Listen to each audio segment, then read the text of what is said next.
Siento malos pensamientos.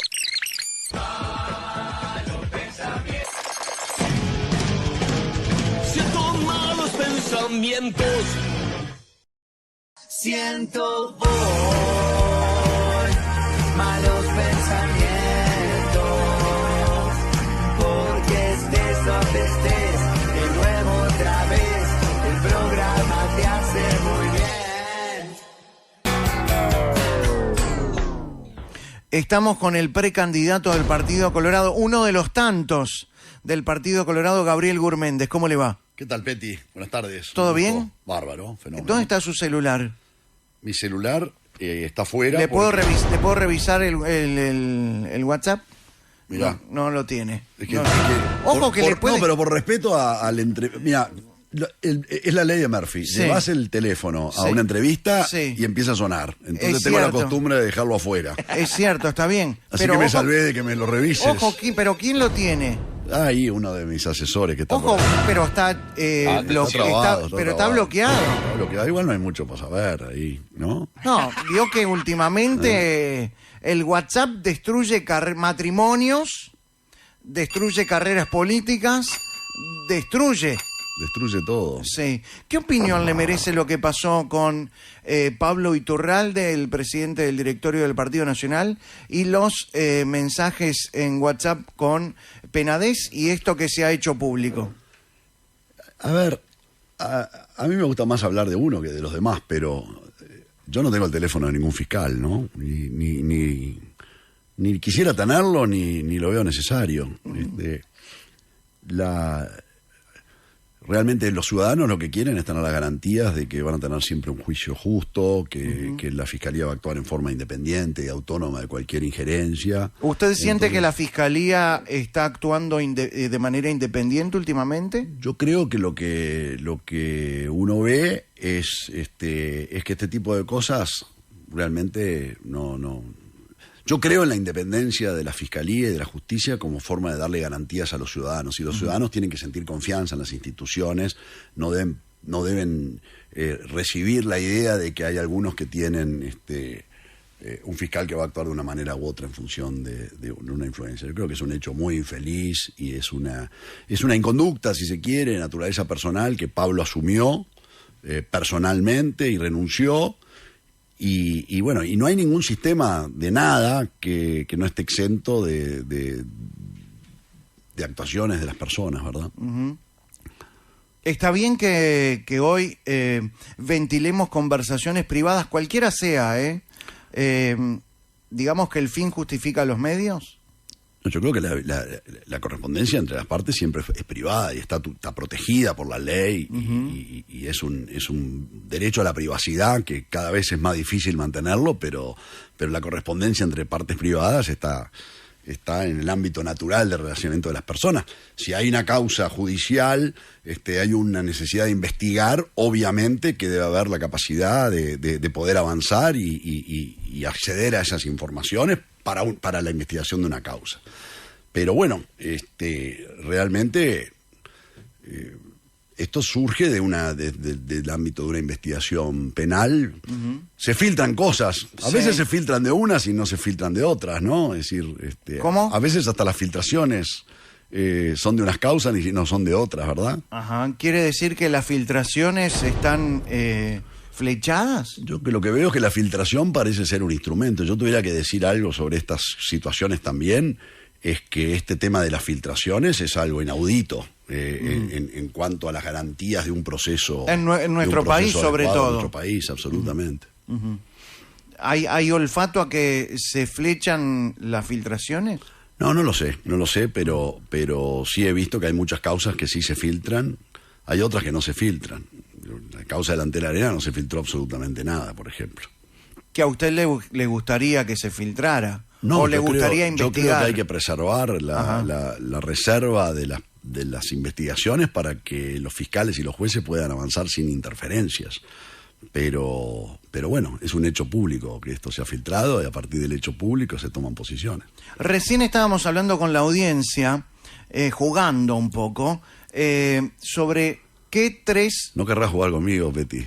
Bueno, por algo se lo planteo. ¿Qué 3 grupos de WhatsApp o WhatsApp le gustaría revisar? Tiene que ser uno de su entorno, uno del mundo y uno de nuestro país. ¿A qué celular le gustaría revisarle el WhatsApp? ¿Al celular de qué persona le gustaría revisarle el WhatsApp? Lo puse en una situación incómoda. No, si llego a decir el de Pettinati, No tengo problema. No tengo problema. Yo, podrían ser 6. Puedo ver lo que están haciendo mis competidores en la interna. Está muy bien, claro. En Uruguay, si tuviera que elegir, a ver qué dicen. si tuviera ¿En que qué elegir están? un celular de alguno, elegiría el de los. ¿Qué dicen de mí en este momento? Los otros precandidatos. ¿Y del mundo? Qué difícil ella, ¿verdad? ¿Sería divertido? Hay personajes divertidos en el mundo. Sí, y preocupantes también. Sí, no creo que Putin use WhatsApp. No, así usa que Telegram. Debe ser bastante aburrido de ver el de Putin. Sí. Pero sería interesante ver cómo se maneja un estadista de gran nivel, ¿no? Un presidente de un país, a ver cómo son esas comunicaciones. Putin. No, o el presidente de los Estados Unidos. Biden. Biden no. Y lo que debe ser poder, no por hurgar en un WhatsApp, ¿no? Sino ponerse en el lugar de alguien que tiene que tomar decisiones tan complicadas y tan difíciles que afectan al mundo. Al mundo entero. ¿Cómo puede ser? Imagínate para un historiador lo que puede llegar a ser poder saber el acceso a las decisiones de cómo se comunica y cómo toma las decisiones un presidente. Esos son los mensajes de WhatsApp que necesitamos saber, ¿no? El de Biden, el de Putin, ¿no? Sí, estaría bueno también ver el de la Ayatollah, ¿no? El que se cayó en el helicóptero. No, el que está vivo. Ese. No estaría mal, ¿eh? No estaría mal. Gabriel Gurméndez, quiero decirle algo que no sé si usted se ha percatado. Tiene muchas coincidencias con Carolina Cose. La verdad, no me he percatado. Le cuento. Usted es ingeniero. Carolina Cose es ingeniera. Usted fue presidente de Antel y Carolina Cose también fue presidenta de Antel. Nacieron los dos el mismo año. 1961. A las mujeres no les gusta que digan la edad, Pepe, bueno, en la radio. Eso ya es de modé igual. Tengo otra coincidencia. Las iniciales de Carolina Cose, del nombre y del apellido, coinciden. No, tú siempre decís que se escribe con K. No. ¿No? Se escribe con C. Yo te escuché. Y las iniciales de su nombre y su apellido también coinciden. Ella es CC y usted es GG. Eso que es una especie de investigación con inteligencia artificial. Yo trabajo muchísimo para las entrevistas. Es más, tengo otra coincidencia. Usted nació un día mundialmente reconocido, como el 4 de julio. Sí, señor. Y ella nació un día también mundialmente reconocido, como el 25 de diciembre. Mirá vos, vino con... Con el niño Jesús. Con el niño Jesús, no sé, vino vestido, capaz que la trajo Papá Noel vestido todo de rojo. Pero no sé, qué casualidad. No las había visto, pero bueno, viste que Dios crea la oscuridad y las penumbras el mismo día. La luz y la oscuridad. La luz y la oscuridad. ¿Usted qué vendría a ser? Yo estoy del lado de este luminoso, ¿no? ¿Usted compartió facultad con Carolina Cose? Creo que sí,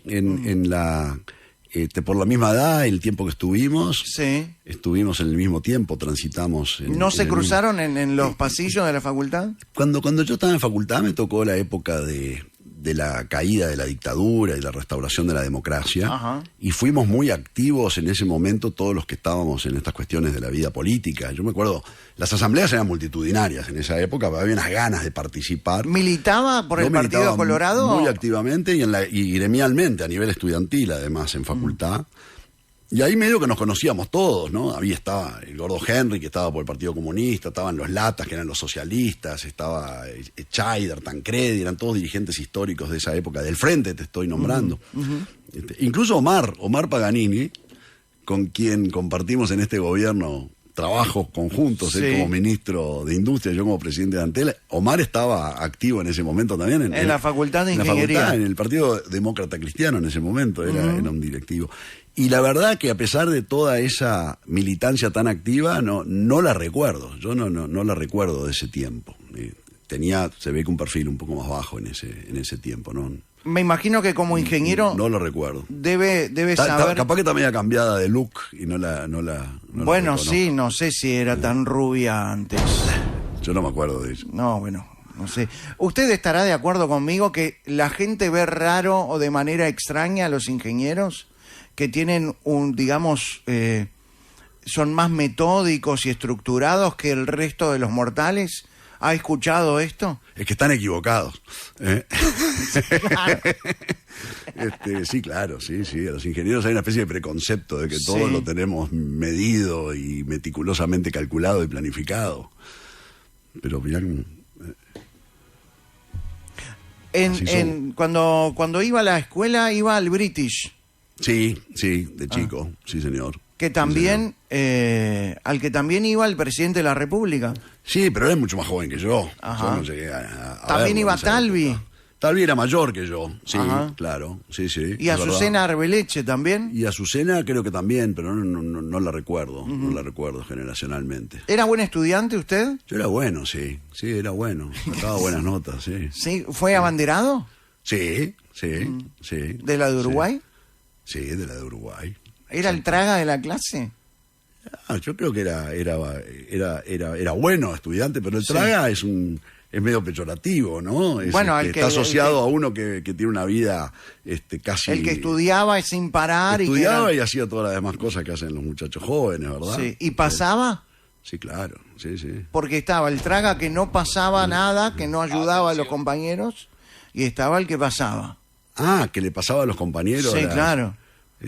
No me acuerdo que nadie me haya pedido nunca nada en ese sentido. No, yo era buen estudiante, la verdad. Estudioso, leía, me fue bien, saqué buenas notas, muy buenas. ¿Y cuándo se dio cuenta que lo suyo era la ingeniería? Mirá, todavía estoy pensando por qué seguí esta carrera.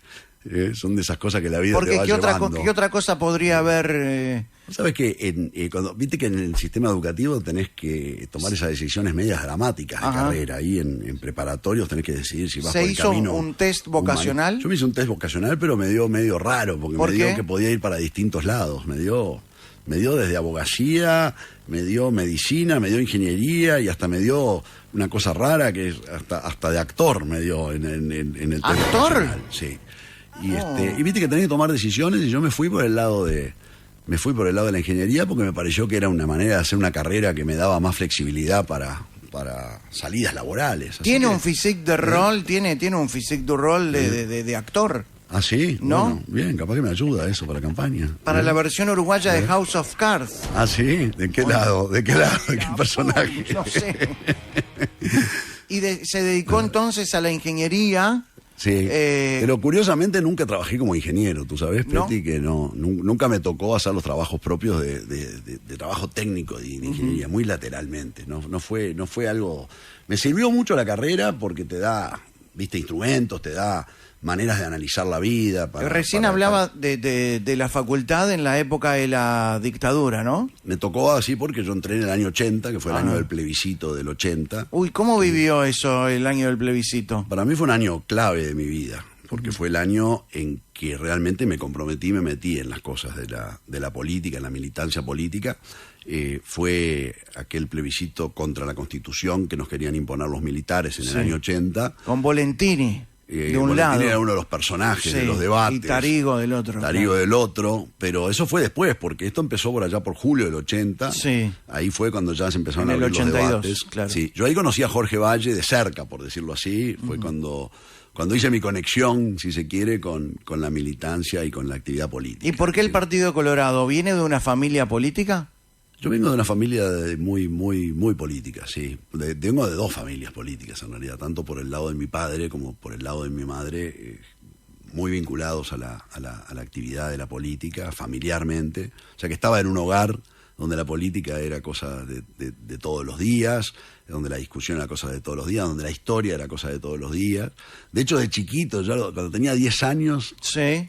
que fue en el año 71, como gurí, militaba repartiendo listas, iba a los clubes políticos. ¿Con 10 años? Con 10 años. Mira, Ajá. estaba repartiendo listas de la lista 15 en la Rambla el día que se cayeron los helicópteros en Gibón. ¿Te acordás aquella Sí, tragedia? no que lo fue una recuerdo, cosa- pero sí. Fue una tragedia todo el mundo enorme, conoce. fue un accidente, que hubo muertos. ¿Lo vio personalmente Yo estaba, el en accidente? la, no. estaba en la Rambla repartiendo listas, un gurí de 10 años. Sí. Y me acuerdo de los nervios de mis padres, ¿no? De saber qué está pasando con este chico que estaba ahí en la Rambla. O sea que, así que de chiquito andaba en estas correrías.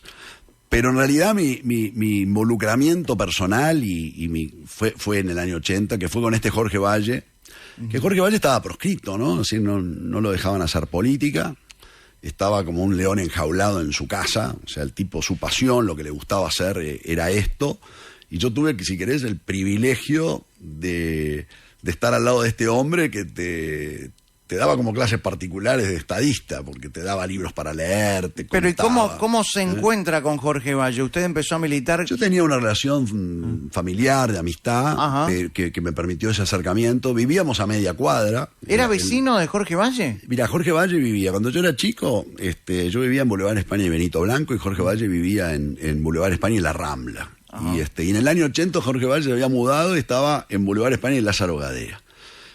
Entonces empezaron las conversaciones, viste, por esa relación cercana de familia, y son esos momentos en que a vos te seducen, ¿no? Es decir, el hombre ahí tenía la posibilidad, no podía salir a hacer política, lo tenía prohibido.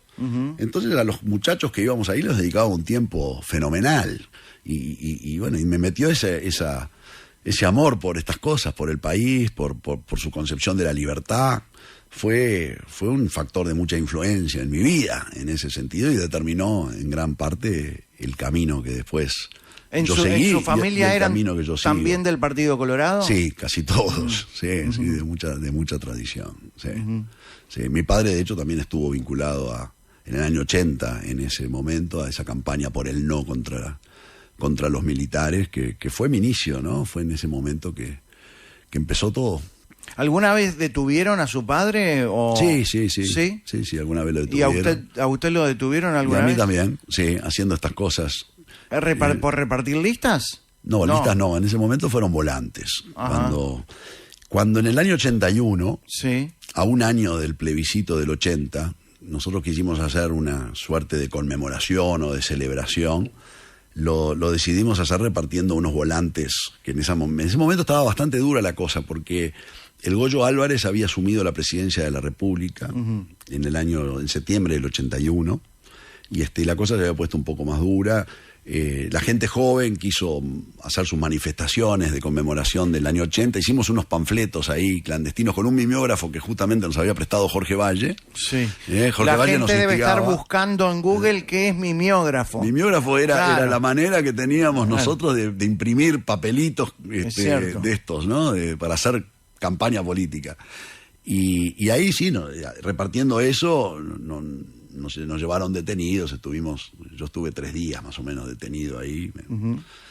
¿3 días Justo de detenido? novela. Sí, es lo que recuerdo, sí. ¿Y dónde lo detuvieron? ¿Que lo llevaron en a una la Rambla, nos ¿Pero lo llevaron a una comisaría? primero a una comisaría, y después me llevaron ahí a Inteligencia y Enlace, que era en la calle Maldonado. Nos tuvieron ahí un par de noches. ¿Y qué le preguntaban? ¿Tenía miedo? ¿Tenía miedo por su vida? Miedo siempre tenés, Sí. ¿no? Por mi vida yo creo que no. Naturalmente, a ver, era una actividad militante, a muchos militantes de los distintos partidos en ese momento le pasó.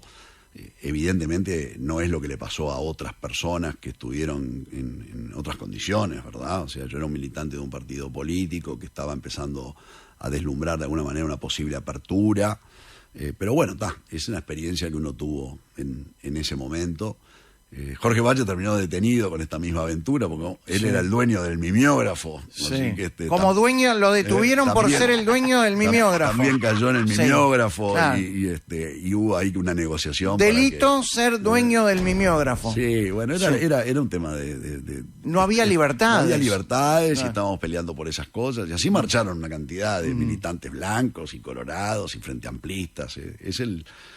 Fueron temas de ese tiempo. Su padre era diplomático. No, mi padre no. Mi padre era... Sí, bueno, fue diplomático en un momento. Sí. Él era abogado, había trabajado en la Corte Electoral y en realidad fue ministro de la Corte Electoral en aquel tiempo de las elecciones del 71, hasta que después renunció cuando durante el gobierno militar se terminó de suspender las elecciones. Cuando salen los famosos actos institucionales que suspenden las elecciones, todos los ministros de la Corte Electoral que representaban a los partidos políticos democráticos renunciaron en ese momento. Y después, él militó políticamente. Siempre tuvimos diferencias en cuanto a la militancia política. Militamos en distintos sectores del Partido Colorado. Yo siempre fui muy cercano a Jorge Valle. Y después, eso que tú comentabas, de que más que diplomático fue nombrado por un periodo como diplomático. El que sí fue diplomático fue su abuelo. Sí, mi abuelo, En Holanda, correcto. en la época de la Segunda Guerra Mundial. Sí, él era embajador del Uruguay en Holanda, había llegado hacía poco. En realidad había sido destinado a Austria, pero Austria cayó bajo la alianza, ¿no? Sí. La inclusión El de nazismo. Austria en Alemania. Y le tocó ser embajador cuando el 10 de mayo de 1940, se produce la invasión alemana a Holanda. Y bueno, precisamente en ese rol es que de alguna manera tuvo esa notoriedad de haber amparado bajo la interpretación de un derecho de asilo que es tradición de la República del Uruguay, haber amparado a familias judías que buscaron el refugio y el amparo del Uruguay bajo el pabellón patrio, digamos, para... ¿Dentro de para la embajada escaparse. mismo? Dentro de la embajada mismo, ellos vivieron más o menos 3 o 4 meses en la embajada. O sea que esto poco se sabe, ¿no? Sí, se ha escrito algún libro, han habido artículos periodísticos a propósito de este Su tema. abuelo fue embajador del Uruguay en Holanda en la época de la Segunda Guerra Mundial y dentro de la embajada... Refugió a varias familias. Ajá. que ¿Y estuvieron cuántos amparadas. eran? Eran como, si no me falla la memoria, eran más de 20, eran más de 20. ¿20 personas? Sí, porque eran familias con hijos chiquitos y... Claro, pero y de era hecho- bastante, digamos, difícil de No, fue tomar. un momento muy complicado, yo recuerdo... Claro, son puso esas en juego cosas- su propia vida y también la institucionalidad del país. Sí, él se jugó por esa interpretación de protección y amparo que era tradición de la República, pero lógicamente lo hizo en función de su consideración. No había ni comunicaciones, el país estaba siendo invadido por los alemanes, y él logró darle salvoconductos, los nombró como funcionarios diplomáticos de la embajada. Eran todos... Le dio cargos y funciones inexistentes, digamos, para poder lograr después la evacuación de ellos en un tren especial. ¿Y se escondían ellos o estaban dentro de la embajada? No, estaban dentro de la embajada bajo Sí. el refugio de las condiciones legales de amparo de Diplomáticas. asilo diplomático. Ajá. Y después cuando los embajadores debieron ser repatriados, porque ya no había necesidad de tener embajadas, porque ya eso no era un país, había sido poco menos que integrado a Alemania. Sí. Cuando evacuaron a todos los diplomáticos en ese tren en el que abandonaron el país todos los distintos embajadores, él pudo lograr que estos refugiados pudieran abandonar el país junto con él. ¿Y alguno vino al Uruguay? ¿Vinieron al Uruguay las familias? Yo me he mantenido, yo tenía todas estas historias por esas tradiciones orales en la familia, me Sí. las contaba mi padre como cuento de alrededor de la estufa, ¿no? Es decir, todo lo que él había vivido desde la perspectiva de un niño que contaba esa esa situación tan tremenda de estar en la guerra y que tu casa se llena de gente y los guardias afuera. Pero con el tiempo, la Internet me permitió que yo tomara contacto con los descendientes y con algunos de los que estaban vivos en ese momento, con quienes mantenemos una relación hoy epistolar y ¿Sería un poco personal. exagerado nombrar el Schindler uruguayo a su abuelo? Es el título de un libro, así se titula un libro que escribió Isaac Glicksberg a propósito de este... Es como una especie de Oscar Schindler en Holanda, donde refugió un montón de familias judías. Yo nunca hablo de este tema, en realidad es un tema que yo diría que más que nada honra las tradiciones del Uruguay como un país de amparo de la gente que es perseguida por razón de su religión, de su raza o de sus creencias políticas. Es de las cosas de la tradición uruguaya más relevantes. ¿Qué opina usted de lo que está pasando en el mundo hoy con la aprobación por parte de España, Irlanda y Noruega de un país dentro de Palestina, y con todo esto que se está viviendo en las diferentes universidades del mundo?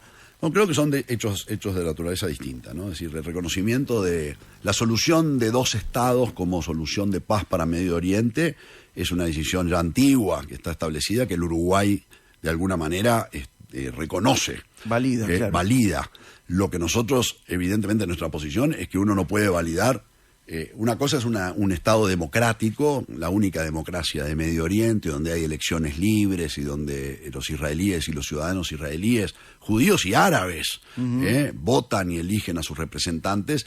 Y otra cosa es una organización terrorista que se puede apoderar de un Estado. Son consideraciones absolutamente distintas. El brote de este sentimiento, digamos, racista que está ocurriendo en el mundo es un fenómeno realmente sorpresivo y extraordinario, y donde más le duele a uno no es verlo en universidades como en Harvard, las cosas que se han visto. Hace poco escribía Jorge Grunberg un artículo increíble sobre lo que está ocurriendo en Harvard, lo que está ocurriendo en las grandes universidades americanas y europeas. Lo que está pasando en nuestro país es lo que a mí más me duele. Se ha puesto una bandera palestina en la Facultad de Derecho, ¿no? Se ha puesto una bandera palestina en la Facultad de Derecho, se vivió este atentado contra la libertad de expresión y de cátedra que ocurrió en la facultad con este profesor Spektorowski, justamente. Que, a ver, no es la libertad del profesor, es la libertad de todos, porque nosotros sabemos cómo se empieza por acá y después se termina conquistando las libertades de todos. Es un fenómeno realmente inaudito en el Uruguay, es un fenómeno inaudito que en marchas que no tienen nada que ver con estos temas aparezcan estas expresiones como la caricatura antisemita que se vio en la marcha del 8M, ¿verdad? Que además estamos esperando que Fiscalía resuelva eso. Ahora, también el mundo está polarizado entre izquierdas y derechas. Lo que está pasando entre Argentina y España es un ejemplo, ¿no? Bueno, yo creo que muchas veces es entre populismos y entre libertad y populismo, es decir, se producen polarizaciones de distinta naturaleza, pero a ver, lo que importa acá es el campo de la libertad, ¿no? El campo de la libertad y el campo de los que están del otro lado. O sea, a mí me gusta tomar posiciones claritas. O sea, a mí me gusta condenar a Venezuela como dictadura. Me gusta condenar a Hamas como organización terrorista. Me gusta tomar posición. Sabemos que está Irán detrás de estas cosas. Es decir, resulta inaudito que en una marcha del 8M se repitan consignas que parecen alinearse con una teocracia, una dictadura teocrática que va en contra de las mujeres. O sea, esas son las cosas que a uno son contradicciones increíbles. Hablando de libertad y hablando del conflicto menor entre Argentina y España, Milei se hace llamar como el gran libertario, ¿no? Y usted es un liberal también. Yo soy un liberal clásico sin apellidos, por decirlo así. Ajá. Creo que de un estilo distinto al al de Milei. A ver, ¿Pero es lo mismo liberal que libertario? No, yo creo que no. El ¿Cuál es liberal- la diferencia entre un liberal y un libertario?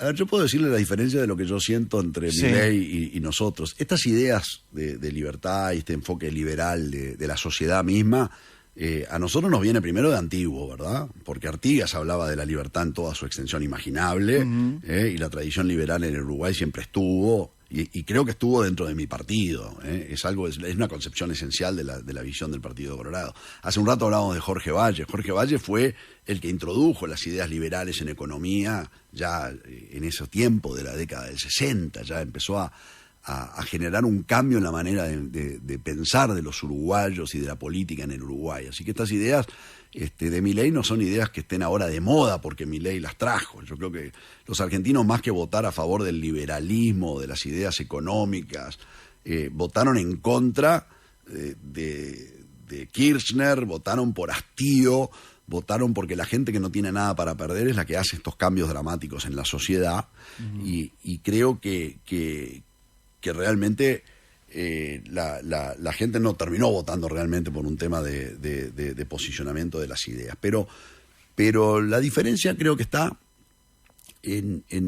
yo siempre digo, a mí no me gusta gritar viva la libertad y después un insulto. Carajo. Y después un Sí. insulto. Porque el liberal concibe de entrada una situación de tolerancia y de respeto hacia la posición de los demás. Es decir, no es un dogma, es el reconocimiento que el otro capaz que puede tener razón. Entonces me cuesta asociar el grito de viva la libertad al insulto hacia el otro. Y yo tengo una concepción del ejercicio democrático desde los partidos, digamos. Uno de las cosas que hacen a nuestra democracia en el Uruguay, que le da fortaleza, es esta estabilidad institucional histórica de los partidos. O sea, creo que desde los partidos es que podemos llevar adelante los cambios. Y no enfocamos este tema del liberalismo como un dogma. O sea que ahí puede estar la diferencia de estilos, la diferencia en la militancia, la diferencia en desde dónde uno defiende estas ideas. ¿Usted es el candidato o el precandidato dentro del Partido Colorado que más defiende las ideas de Valle? ¿De cuál Valle? ¿De Jorge Valle? Yo me siento muy cerca de Jorge Valle por origen, por comunión en la forma de pensar, por la influencia intelectual que ejerció sobre mi política, porque estuve al lado de él durante mi vida, como comentaba recién, desde el año 80, pero fue la persona que me dio además muchas oportunidades en la vida de llevar adelante actividades de gobierno, me dio cargos de responsabilidad. Yo, por ejemplo, digo... pero no me gusta rogarme a mí Sí. ser el que mejor representa, porque Está cada bien. uno es como es. Y Pero además, dentro del partido hay gente que se quiso adueñar de las ideas de Valle. es que las ideas, por suerte, no tienen dueño, no tiene problema. Lo lindo de una Se idea roban. es que si la idea es buena, todos Sí. los demás nos subimos y adoptamos esa idea. Eso es lo interesante de las ideas.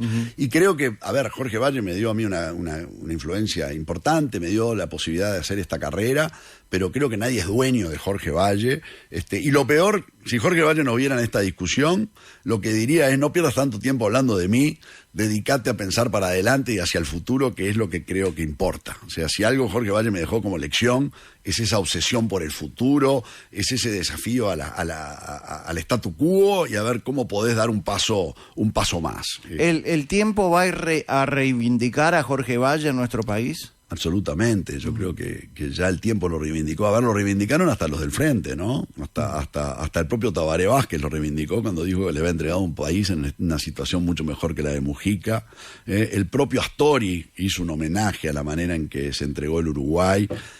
La gente valora, y yo me siento muy orgulloso de haber formado parte del equipo que en su momento hizo las cosas que había que hacer para que este país superara esa situación en la que nos había llevado la Argentina. Estamos hablando de la crisis del 2002. De la crisis del 2002. ¿Cómo el Uruguay y vivía? la Argentina tomaron dos caminos absolutamente distintos en ese momento. Y Aprovecho para preguntarle, ¿fue irresponsable que Tabaré Vázquez haya pedido el default en plena crisis? fue tan irresponsable que nos hubiera llevado por el camino que llevó la Argentina, que todavía está viviendo y está tratando de superar aquel momento. Y dentro de su propio... Mire, Pina Petty, si vas a ver la película, que se estrena dentro de unos días, la película... ¿La de Jorge Valle? Documental sobre Jorge Valle. Ajá. Ahí se puede vivir todo el dramatismo de lo que significó tener el coraje para que el Uruguay no se equivocara en el rumbo de cómo tenía que salir de esa situación. Fue una situación muy compleja y por suerte el Uruguay tenía a Jorge Valle en ese momento al frente del gobierno y se fue por un camino que no nos dejó esa herencia tremenda que vive la Argentina hoy por haber ido por el camino que nos pedía el Fondo Monetario Internacional, porque era el Fondo Monetario Internacional también que estaba presionando por el default, además de la posición de Tabaré Vázquez.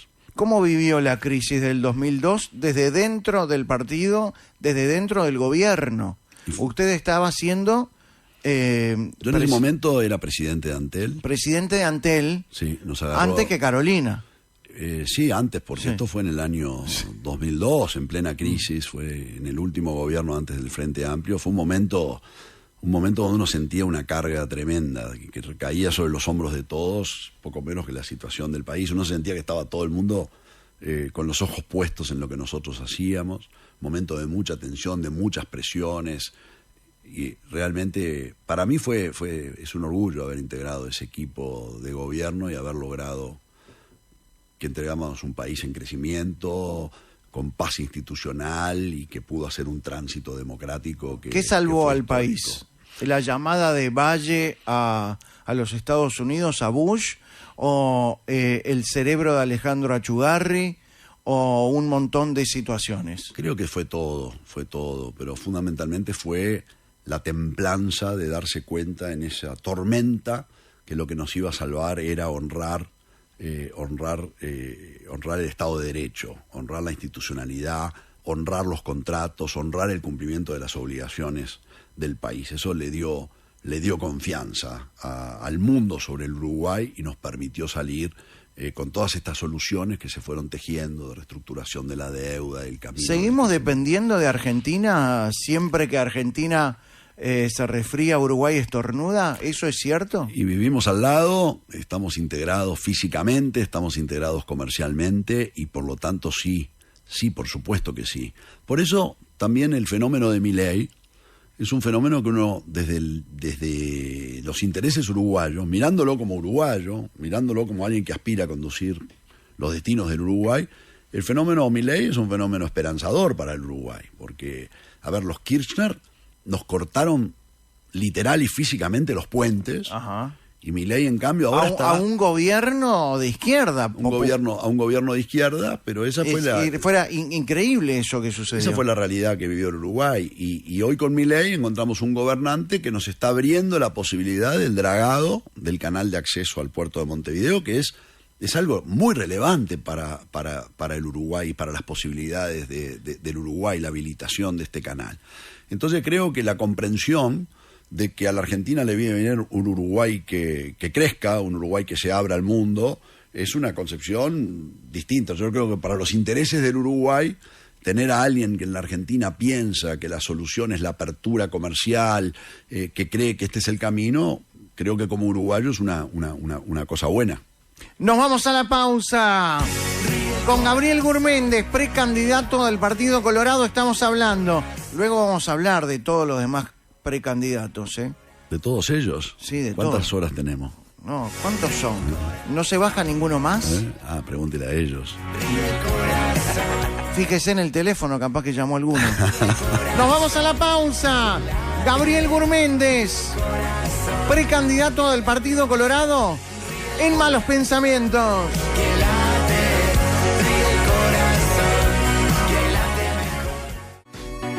6 de la tarde, 15 minutos. Estamos con Gabriel Gurméndez, precandidato del Partido Colorado. Uno de los tantos. Uno de los, ya no sé, quedan 7. ¿No hay una excesiva cantidad de precandidatos en el Partido Colorado? Y bueno, podría estar yo solo, ¿no? Pero decidieron los demás Pero también no es- presentarse. claro, no es y están ese en el su caso. libertad. Sí. Están en su libertad de hacerlo y de buscar las preferencias. El Partido Colorado está buscando resolver el tema de su liderazgo. ¿Es la primera vez que no influye Julio María Sanguinetti? Ah, no, influye, sigue influyendo. ¿Sí? Sí, claro. ¿En sí. qué sentido? Y bueno, está ahí y tiene su historia y está apoyando a uno de los candidatos, así que ¿cómo no se puede decir que no es una persona que está y que influye? Pero bueno, de alguna manera uno está ahora en un cambio, ¿verdad? Es decir, Yo estoy trabajando con un Partido Colorado que viene a renovar, que viene en un espíritu de reconstrucción y pensando en un Partido Colorado hacia adelante. Creo Usted que formó parte del último gobierno del Partido Colorado. yo formé parte del último gobierno que presidió Jorge Valle. Ajá. Desde distintas posiciones, hace un rato comentábamos, me tocó estar en Antel como función principal, pero después cuando vino el momento difícil, el momento esa tormenta que se nos vino arriba, es decir, ese huracán tremendo, bueno, me tocó asumir distintas responsabilidades que el presidente me fue encomendando, de a ratos al presidente de ANCAP, de OCE o de AFE, en función de... ¿Cómo vivían esos días? Mira, Peti, hay que comprender a veces la soledad que significa ¿Del poder? de estas responsabilidades, porque uno estaba realmente ahí tomando decisiones que tú sabías que afectaban la vida de las personas, ¿sí? Y estabas afectando las decisiones que podían afectar la economía, la vivencia, las carreras de personas.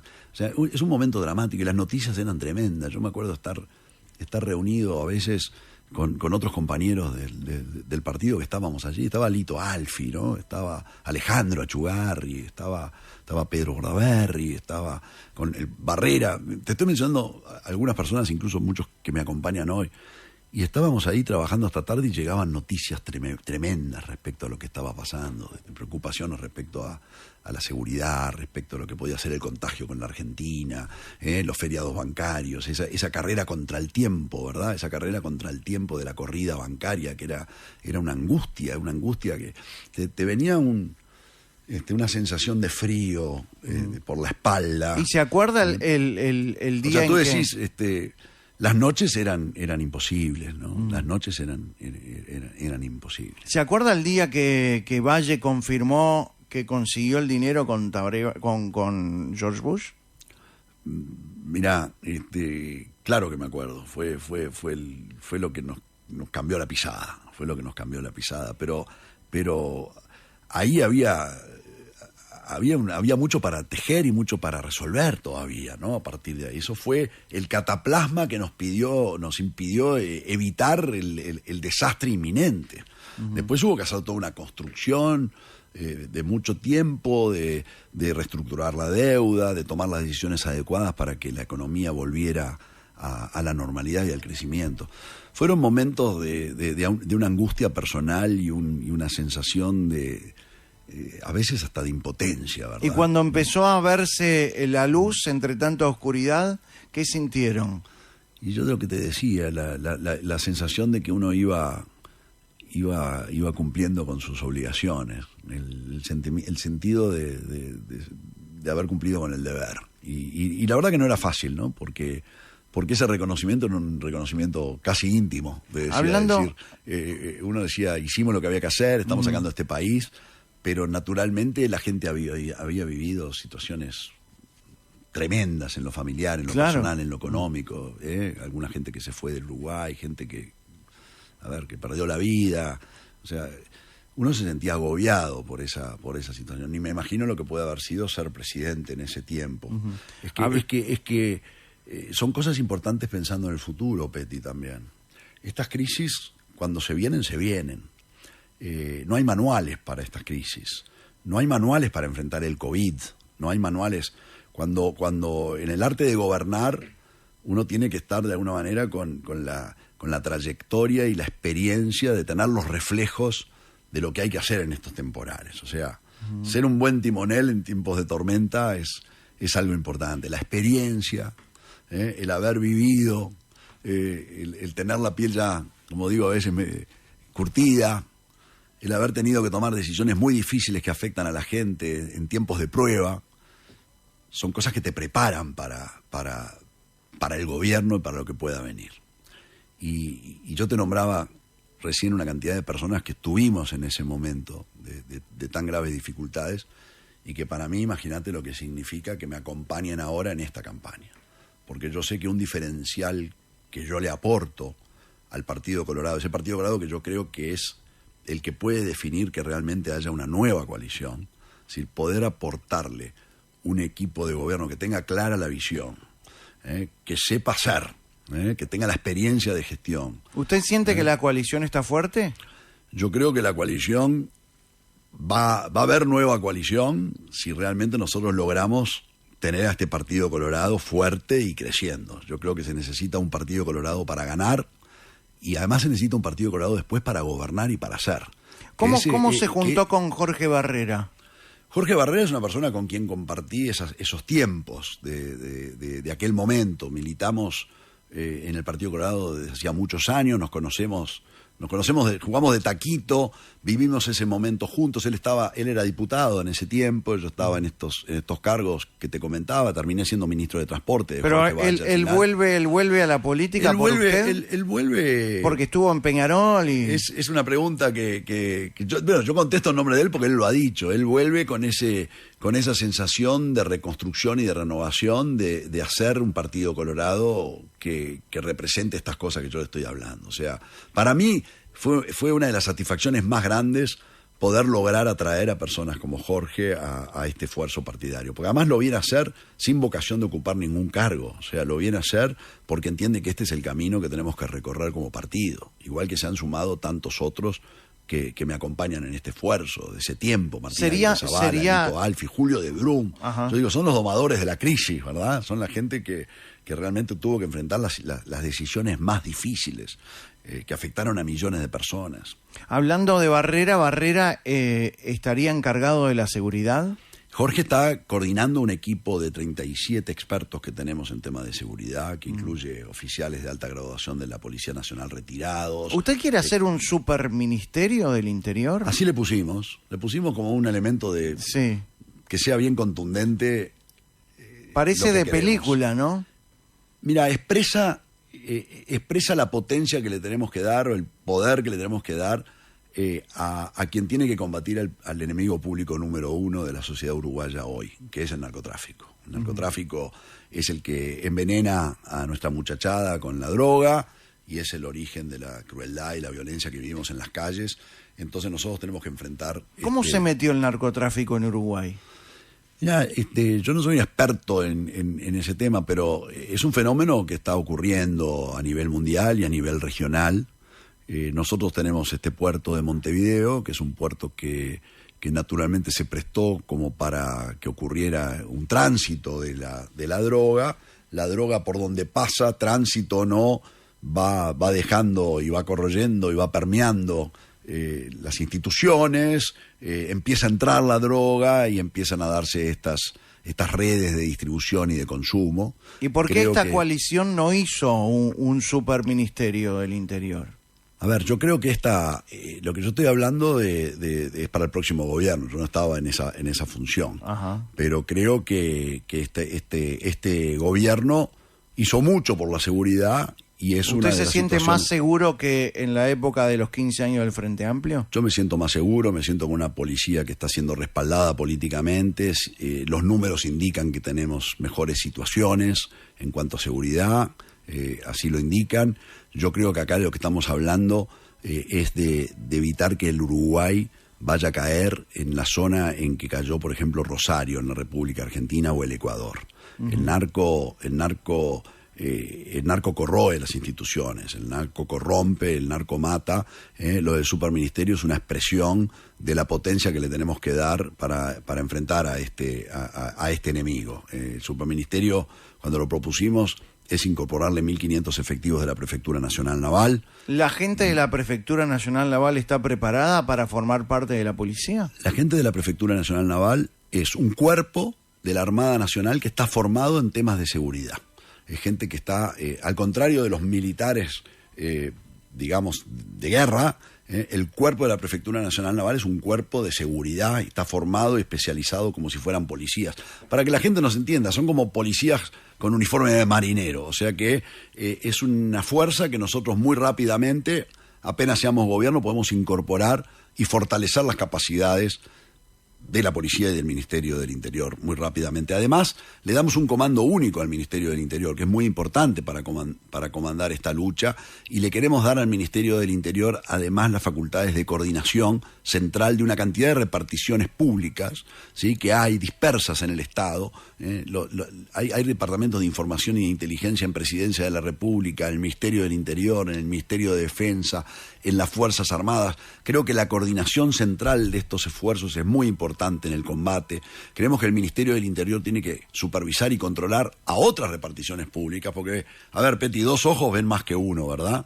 Es decir, por ejemplo, la aduana, ¿sí? El blindaje del puerto de Montevideo con escáneres que realiza la aduana, creo que va a estar más blindado si además ponemos a otro órgano que también supervise y controle lo que hace la función aduanera. Ese es uno de los ejemplos más claros en donde usted se puede diferenciar a quizás también la oposición, porque el Frente Amplio dentro de su base programática presenta la desprisionalización de los presos. Mira, Peti, cuando alguien usa palabras difíciles, parece como que quieren ocultar lo que quieren decir.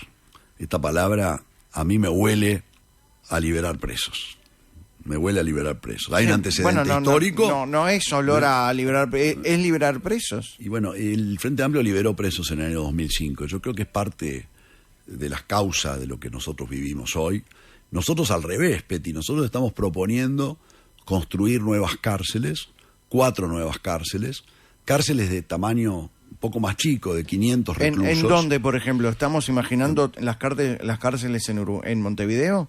Puede ser de distintos lados. Creo que el concepto acá importante de estas cárceles es que son cárceles manejables, que nos permitan segregar los reclusos en función de la gravedad de sus delitos. Yo no quiero que conviva un narco con alguien que está recluido por un delito más leve y que ahí se termine generando ese contagio que al final es lo que se llama la universidad del delito. Es decir, estamos fabricando gente que sale más sofisticada en cuanto a sus habilidades para cometer delitos o para ser criminales.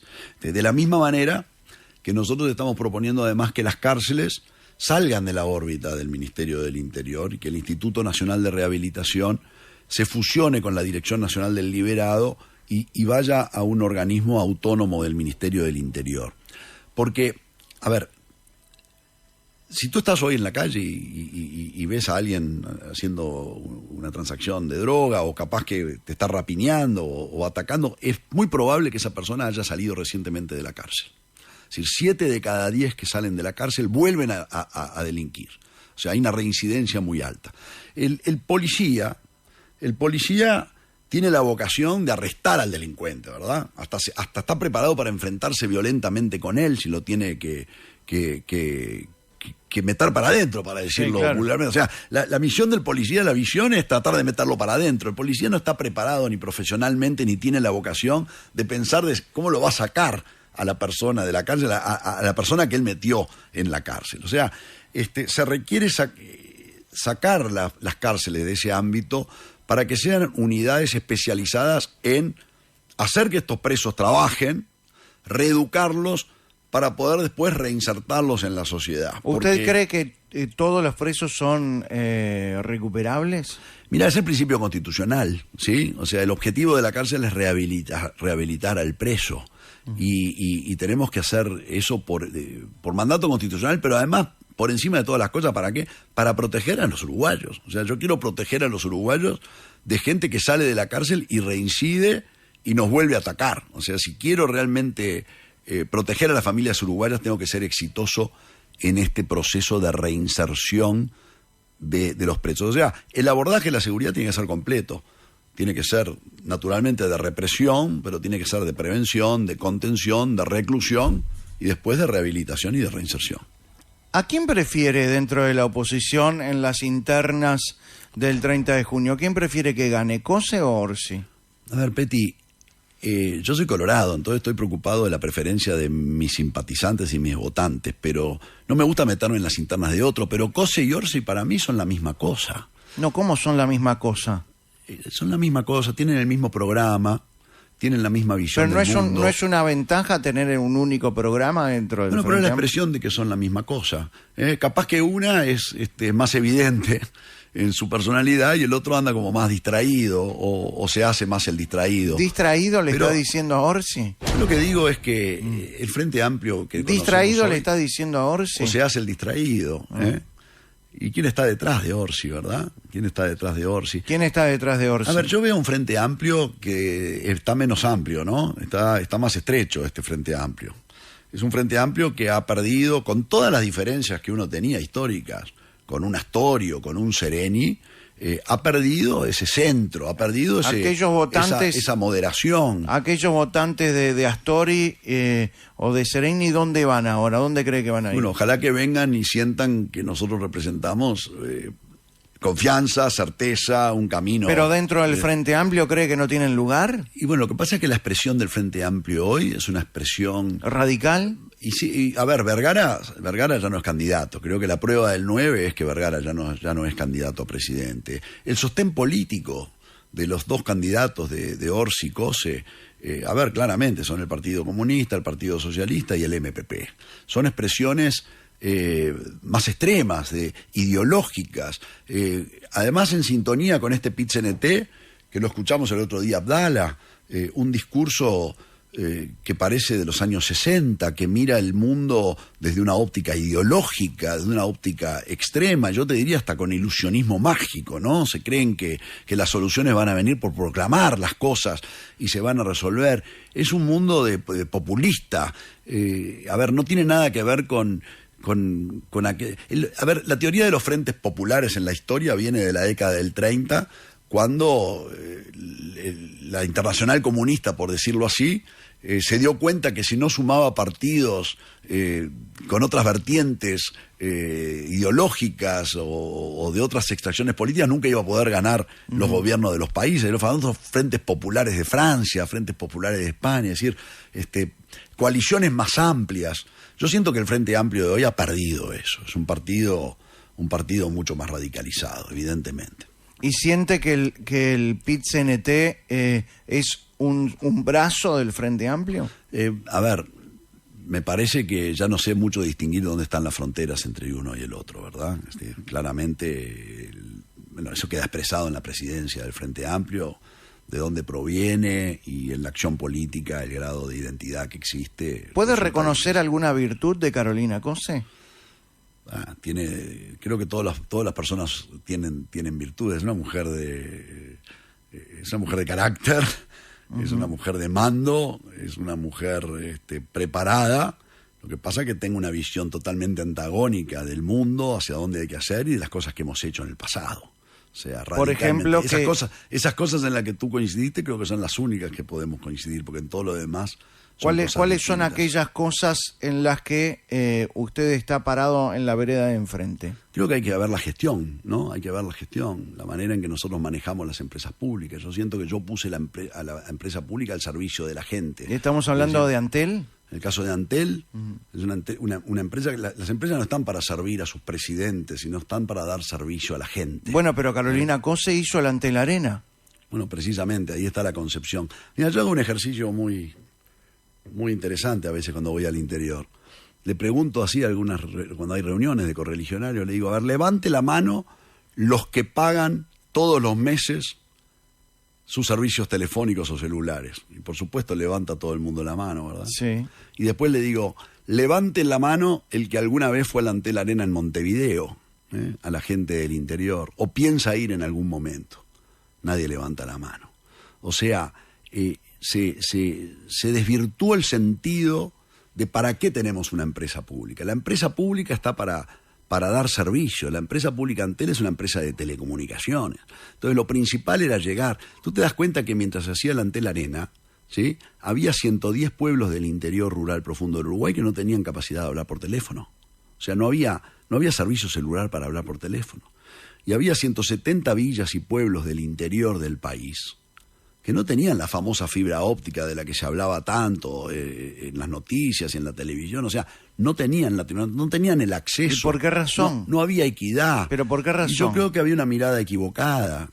Una mirada equivocada. O sea, las prioridades estaban equivocadas. Parecía más importante construir este estadio, más allá de cómo se hizo, de qué manera se hizo bien o se hizo mal. O sea, no había que hacerlo. Es un estadio de primer nivel. Es un estadio fantástico de primer nivel, muy lindo, fenómeno. pero la empresa pública de telecomunicaciones estaba para llevarle a aquel muchacho de Rincón de Pacheco, en el norte de Artigas, allá en aquel pueblo alejado, que cuando vino la pandemia no tenía cómo poder conectarse con su maestro para poder hacer los deberes, ¿no? O estos pueblos.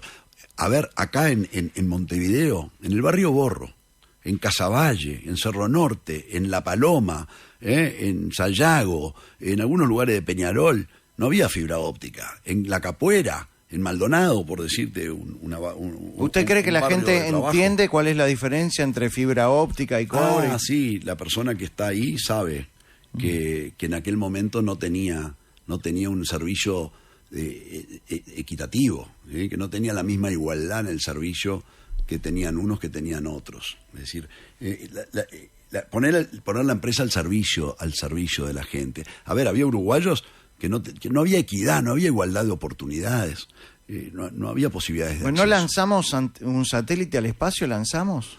Yo no lancé nada. Pero COSE no lanzó un satélite. Creo que sí. Sí, claro que lanzó un satélite, por supuesto. Y esa no me parece que sea una prioridad para un señor de Arerunguá, o un señor del Buricayupí, o un uruguayo de Tosca de Caraguatá. Digamos, era una visión equivocada de cuáles eran las prioridades de la gente. Por eso yo digo, las empresas no están para servir y no para que te sirvan a los funcionarios, a los gerentes, a los dueños o a los sindicatos, ¿verdad? ¿Cómo resolvió auditar los costos del Antel Arena? Y creo que era un reclamo de todo el mundo y un compromiso además de la coalición. La coalición tenía entre uno de sus puntos precisamente el de la transparencia, y la gente quería saber y todavía quiere saber cómo se manejaron los dineros de la gente para esas cosas. ¿Y qué era lo que más le generaba dudas? Los proveedores, por ejemplo, ¿cómo se eligieron? La primera, nosotros teníamos ciertas preguntas para contestar. Era cuánto había costado, que no se había informado. Había que levantar la reserva y la confidencialidad de todas esas operaciones que estaban todas bajo una especie de lápida enterrados. No se sabía cuánto, cómo, de qué manera se había llevado adelante eso. La gente preguntaba cuánto había costado, cómo se había hecho. En realidad fue cumplir con un reclamo de la gente y darle transparencia al uso de los dineros de la gente. ¿Y cuál es la percepción personal que usted tiene sobre el caso? ¿Hubo desprolijidades o delito? Yo hice una denuncia penal. Por lo tanto, cuando vi eso, tengo la convicción de que existían irregularidades y situaciones que ameritaban ir a la Junta Anticorrupción, la JUTEP, y ir ante la justicia. En función de lo que implicaría que Carolina Cose tendría, según usted, responsabilidad penal? Mire, eso es una decisión que le toca imputar responsabilidades. Si hay o no hay delitos, e imputar responsabilidades a la persona que sea, es una decisión precisamente de la justicia. Bien, pero... O sea, yo le digo más, Petty, no es que yo tuviera discreción. O sea, el funcionario público, cuando advierte una irregularidad, no puede elegir si la denuncia o no la denuncia. Tiene la obligación, frente a eso, de llevar adelante la denuncia correspondiente. O sea, no es una decisión personal de uno si conviene o no conviene. Tiene la obligación de hacerlo, que fue lo que nosotros hicimos. Bien, pero archivaron la causa. El fiscal archivó la causa. ¿Por qué cree que archivó la causa? Mire, yo fui muy crítico del dictamen del fiscal. Yo entendí que el fiscal no había recorrido todas las líneas de investigación que se podían recorrer. Entendí que el fiscal no le había puesto diligencia a este expediente. Creo que no colaboró con el denunciante en llevar adelante la investigación. Y cuando la archivó, hice esta crítica en todo el derecho que uno tiene. Uno no puede interferir o tener injerencia en las causas, pero tiene todo el derecho a opinar sobre un dictamen o sobre un fallo. ¿Usted cree que la ideología del fiscal pudo haber incidido en eso? No, yo no puedo decir eso. Yo tengo que ser objetivo y decir, bueno, no se hicieron estas cosas, creo que se podría haber hecho esto. ¿Y por eso se reexamina ahora? Y bueno, el directorio de Antel, del que yo no formo parte, o sea, yo no tengo ni arte ni parte en estas decisiones recientes, pero el directorio de Antel compartió de alguna manera esta visión crítica que yo expresé sobre el dictamen del fiscal, solicitó el reexamen y hoy la Fiscalía, hace unas semanas, decidió efectivamente que entendía conveniente seguir indagando y seguir analizando esas otras líneas, digamos, para ampliar la investigación como como yo lo había expresado. ¿Usted siente que Carolina Cose tiene cierta desidia para manejar los recursos públicos? Yo creo que sí. Yo lo que vi fue un gran despilfarro en Antel. Yo vi gastos excesivos. Los gastos en publicidad fueron imponentes, ¿no? En un periodo de 5 años se gastaron más de $90 millones de publicidad. Yo creo que si algo... ¿Es cierto que se pagaron 70 millones o $70.000 por 2 entrevistas a Carolina Cose? Las cifras de memoria no me acuerdo, pero sí había algunas entrevistas que se habían pagado a algunos órganos de prensa internacionales por entrevistas. ¿Para potenciar su figura? Yo no creo que se pueda vender muchos servicios telefónicos pagando entrevistas en órganos internacionales de prensa. ¿Ha ido al Antel Arena? Sí, fui. ¿Qué fue a ver? Y fui a ver a André Rieu Ujú. y fui a ver algún espectáculo de rock argentino también, que disfruté mucho. O sea, la verdad, el edificio es lindísimo y los espectáculos que se hacen ahí son fantásticos. Eso no es lo que está en juego. Lo que está en juego es si había que hacer esa obra por ese monto brutal. Y es una obra que además pertenece a la Intendencia de Montevideo, porque mucha gente no sabe. ¿Cómo que pertenece a la Intendencia de Montevideo? Claro, porque en realidad Claro, ahí estaba el cilindro. ahí estaba el cilindro, es un predio de la Intendencia de Montevideo. Esto mucha gente no lo sabe, pero todo lo que Antel invirtió en el Antel Arena y en la construcción del Antel Arena, en realidad va para la Intendencia de Montevideo. ¿Cómo que va para la Intendencia de Montevideo? Antel tiene derecho a usar este edificio durante 30 años, pero legalmente eso pertenece a la Intendencia de Montevideo y después va a pasar a ser operada por la Intendencia de Montevideo. Yo siempre digo, esto parecía un favorcito a la Intendencia, ¿no? Como la Intendencia no tenía la capacidad de construir ese centro de espectáculos que quería para la ciudad, la empresa Antel compañera le resolvió el problema y nos salió bastante caro a los uruguayos. O sea, por encima de todas las cosas, me parece que el mensaje que importa y por el que yo estoy trabajando políticamente, más allá del proceso penal y del proceso de la fiscalía y todo esto, yo ahora que estoy en esta campaña política, de alguna manera estoy trabajando para que en el Uruguay nunca más se manejen los dineros de la gente de esta manera, en forma dispendiosa, en forma secreta y fuera del objeto legal para el que te ponen a vos en un cargo público. No quiero que nunca más haya experiencias como este manejo de los dineros que hizo Carolina Cose en Antel. En esta semana también se supo que maneja la base de datos de la Intendencia para llamar a proveedores para la cena que va a dar con $1.000 cada cubierto. Sí. Usted hizo referencia... Lo vi en las noticias y... Usted hizo referencia pública en en sus redes sociales. Sí, mi opinión es... Frente a esta noticia me llamó la atención que la Fiscalía no actúe de oficio porque hay un artículo... Pero ¿y dónde estaría el dolo? Hay un artículo del Código Penal que establece precisamente el uso indebido de este tipo de influencias desde el gobierno como para favorecer a alguien en particular. Acá hay que recordar que la intendenta de Montevideo, Carolina Cose, sigue en funciones, o sea, sigue siendo funcionario público. Y Orsi renunció para la campaña, ¿ella debería haber renunciado? Es una decisión de ella. Yo lo que digo objetivamente es que ella hoy sigue siendo la intendenta municipal de Montevideo y lo que, según dicen las noticias, se utilizaron influencias sobre proveedores de la intendencia a la cual que ella preside, con este objetivo político que la favorece. ¿Usted cree que ella va a volver a la intendencia si no le gana a Orsi, en vez de aceptar la vicepresidencia en la fórmula? No tengo la menor idea y no hago futurología, Peti. Bueno, entonces hablemos de la gestión de la intendencia. ¿Qué le parece la gestión de Carolina Cose en la intendencia de Montevideo? Peti, yo recorro los barrios en este esfuerzo político y la campaña. Uno va como candidato a presidente, ¿verdad? Y llega y conversa con los vecinos. Y uno espera que le pregunten cosas vinculadas a la función de presidente que uno quiere llegar, al gobierno que uno quiere integrar. ¿Sabes lo que te piden? Alumbrado, temas de limpieza, una placita, la poda, el problema del cordón cuneta, las aguas pluviales.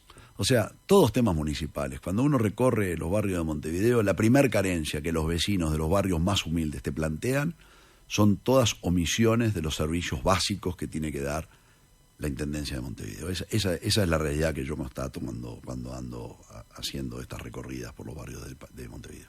El Frente Amplio acostumbra desde hace un tiempo a esta parte a decir que el gobierno fracasó. ¿Usted cree que el gobierno fracasó? El gobierno hizo y encaró las reformas más importantes que tenía pendientes el Uruguay, que son la reforma de la seguridad social y el inicio de la reforma educativa. El gobierno salió de la pandemia de una manera que es un ejemplo a nivel de todos los países. El gobierno mantuvo los motores de la economía prendidos, la economía creció, se crearon puestos de trabajo, la inflación está en los registros más bajos históricos de los últimos 18 años, el salario real realmente está en un nivel muy alto, las obras públicas, la infraestructura vial, ferroviaria, de puentes del Uruguay está en un punto alto, las empresas públicas del Uruguay se pusieron al servicio de la gente, ya no hay aquello de Pluna, aquello de ANCAP, aquello del despilfarro de Antel. Entonces creo que es un gobierno que ha cumplido con una buena gestión, que naturalmente no alcanza, siempre hay debes y siempre hay cosas más para hacer, que ese es el énfasis que yo le estoy poniendo en esta campaña política. Yo creo que nosotros debemos en la siguiente etapa de gobierno, en la nueva coalición, acelerar y darle velocidad a una cantidad de reformas que hay que llevar adelante en el Estado para que realmente demos ese salto de crecimiento económico que el país necesita, para dar respuestas a los reclamos de la gente en cuanto a trabajo, oportunidad de trabajo, en cuanto a seguridad, en cuanto a las necesidades que están pendientes todavía en el Uruguay. Ahora, usted habla de los logros del gobierno y Orsi dijo en estos días, el Uruguay se cae a pedazos. Y es una visión que parece totalmente ajena a lo que me parece que es la realidad de la gente. La gente se expresa, incluso cuando uno, hasta las propias encuestas, ¿no? Dicen que la gente tiene optimismo respecto a la economía, y objetivamente es la primera vez en 15 años que la gente, es más gente que dice que estamos económicamente mejor, que la gente que dice que estamos peor. Y nos vamos a la pausa. Luego de la pausa, Gabriel Gurméndez en Malos Pensamientos. ¿Qué le pasó? ¿Se quedó pensando? Pensé que había cortado el... Sí, no, pero estoy al aire. ¿Se quedó pensando? ¿Qué estaba pensando? Siempre estoy pensando. ¿No tiene una manera de bloquear la cabeza? Es difícil. ¿No pensar en nada? Es difícil. A mí me pasa lo mismo. Y más cuando uno está con esta intensidad de Yo trabajo. estoy siempre pensando en algo. Nunca puedo poner la mente en blanco. Tenemos que aprender a meditar. ¿Hace meditación? No, ojalá. ¿Hace yoga? Ojalá lo hiciera. ¿Hace terapia? Me lo han recomendado. No, la verdad que no, pero no tiene nada de malo que... No, al contrario. hacerlo, ¿no? Antes se decía que eran los locos, ¿de acuerdo? Y son de esas cosas que por suerte hoy ya están naturalizadas. Pausa. 59 minutos, van de las 18 horas. Estamos con Gabriel Gurméndez, ingeniero. ¿Sus 3 hijos son ingenieros? ¿Vos te das cuenta que sí? Imponente. Pero no tuve nada que ver, ¿eh? No, ¿cómo que no tiene nada que ver? Cada uno eligió su carrera y me tocaron ingenieros, ¿eh? La que 3 ingenieros. Sí. Qué aburrida debe ser esa casa. Bueno, mi mujer dice, ustedes hablan de cosas imposibles, ¿eh? y además, el mayor de mis hijos se casó con una ingeniera, ¿podrás creer? No, qué embole. Pero no te creas, ¿eh? No te creas. Son divertidos, son chicos divertidos. ¿Y lo apoyan en el caso en claro. esto de tirarse a la precandidatura? Son muchachos jóvenes, viste que hay un grado de los muchachos de esa generación no están tan involucrados en la cuestión política. Y en el caso mío, de mi familia en particular, te soy franco, la crisis del 2002 a ellos sí les golpeó muy fuerte, ¿verdad? Porque uno, imagínate en esa familia lo que significó la tensión que nosotros vivíamos o sea, para ellos la política sentían que era algo que les traía problemas a su vida, que les determinó. Le sacan al padre. Le sacó el padre, los puso en un lugar incómodo en momentos muy complicados. O sea que ellos no tenían una vocación política como la que yo pude haber tenido hasta familiarmente en su momento, Pero acá están con un entusiasmo loco y siguen toda la... Mira, tengo dos hijos que están en el exterior. Uno vive en México y el otro vive en España.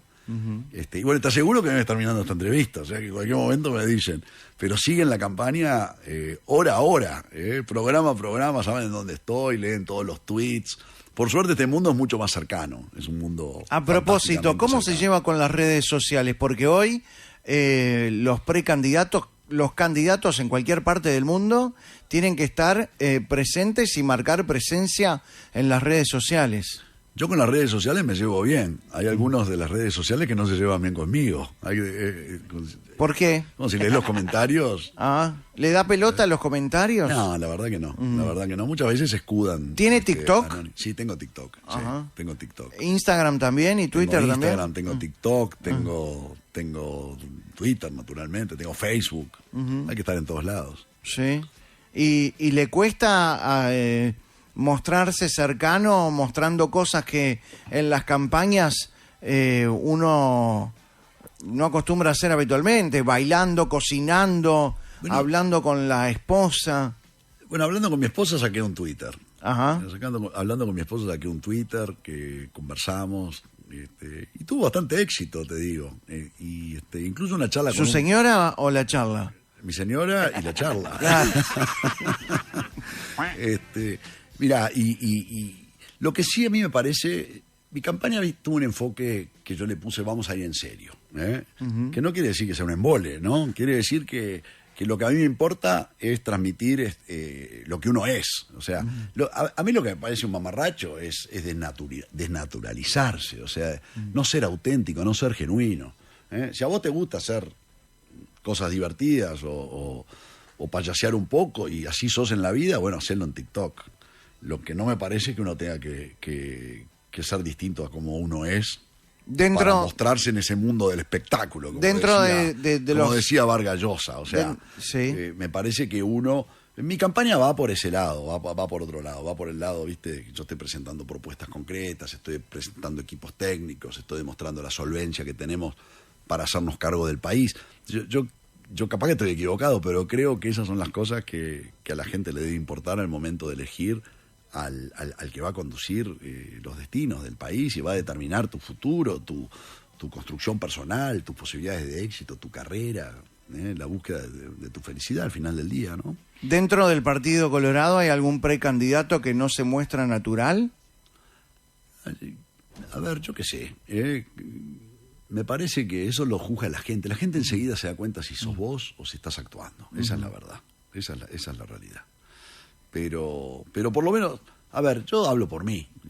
Hay cosas que no estoy dispuesto a hacer. Hay una línea que no estoy dispuesto a transar porque tengo 4 likes más, o 4 viralizaciones más. ¿Qué se le pasó Pero por la cabeza? Es un lenguaje moderno, ¿no? Es el lenguaje moderno de cercanía. La gente quiere conocer a la persona como es. Sí. Yo te diría que ahí está lo auténtico. En las redes sociales vos te tenés que demostrar como sos. Y a la gente le interesa eso, porque tú recién me hablabas de mi señora, ¿sí? Y bueno, la gente quiere saber que, bueno, mirá, tiene una linda familia, tiene hijos, tiene una señora, se conocieron de esta manera. Es parte de conocer íntimamente al personaje. Lo que nos dan las redes y estas posibilidades de la comunicación es estar mucho más cerca de lo que podías estar de las personas públicas. Y eso me parece que está bueno, me parece que y tiene interés, y normalmente son las cosas que más interesan a la gente, son este tipo de cosas. El interés en la... Mirá, una charla con mi peluquero que filmamos.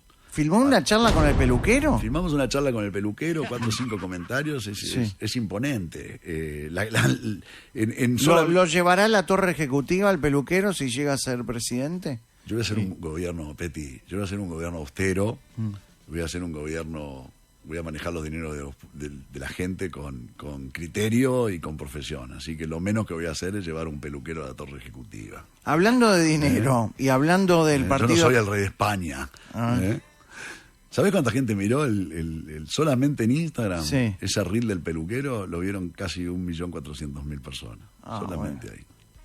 El peluquero debe estar como loco. Sí, le voy a cobrar, Claro. la promoción. No le pague más. La promoción de vida. Estábamos hablando de dinero y me surge preguntarle si le causa cierta duda la manera en que Andrés Ojeda encara esta campaña con mucha promoción, mucha imagen, mucha vía pública, mucha televisión. Me hicieron esa pregunta el otro día, dije, más envidia que duda. Ajá. Ojalá tuviera yo la posibilidad de llegar con mi mensaje, con mi imagen, con mis propuestas y con mis ideas de esta manera. Yo digo, mi campaña es pobre en recursos, pero rica en ideas y rica en equipos y rica en propuestas. ¿Y qué le pasó por la cabeza cuando se juntaron su vía con Ojeda? Me pasó por la cabeza lo que expresé públicamente. Me llamó la atención que dos personalidades políticas que se autoidentificaron esos días como con pensamientos bastante diferentes. Subía había dicho que él era de derecha o de centro derecha y que iba a hacer todo lo posible para que no ganara en el Partido Colorado un socialdemócrata, y a los pocos días hizo un acuerdo político con un socialdemócrata que se autoidentifica como socialdemócrata. Entonces lo que dije es, bueno, a veces es difícil entender cómo se juntan el agua y el aceite. Tendrán que explicarle a sus propios votantes el porqué de ese acuerdo. ¿Robert Silva es el más progresista dentro del Partido Colorado? A ver, acá los progresistómetros y los liberalómetros, eso cada uno se ubica en el lugar que quiere. Yo creo que a mí me gusta hablar, Petty, de lo que yo soy, y los demás que se pongan las etiquetas que hablemos de la incorporación de Acosta y Lara. La incorporación de Acosta y Lara es un buen ejemplo de un acuerdo político que se lleva adelante desde otro lugar. O sea, lo que hicimos con Guzmán es, Guzmán decide que no va a seguir adelante con su candidatura, y para apoyar esa precandidatura nosotros firmamos un acuerdo en lo que nos pusimos de acuerdo en una serie de puntos programáticos que tienen que ver con las acciones que vamos a promover si somos gobierno. Es un acuerdo de una naturaleza distinta. O sea, nos ponemos de acuerdo para llevar adelante ciertos programas de gobierno, y él decide apoyar mi candidatura porque vamos a coincidir en ese esfuerzo. Y además, cada uno mantiene su identidad política propia. Él sigue adelante con su agrupación, con su sector propio, con sus propias listas, y marcará electoralmente las voluntades y los votos que él pueda conseguir por su lado. ¿Le pidió que modere sus intervenciones y que no sea tan agresivo dentro del acuerdo? Le digo, bueno, está bien, pero...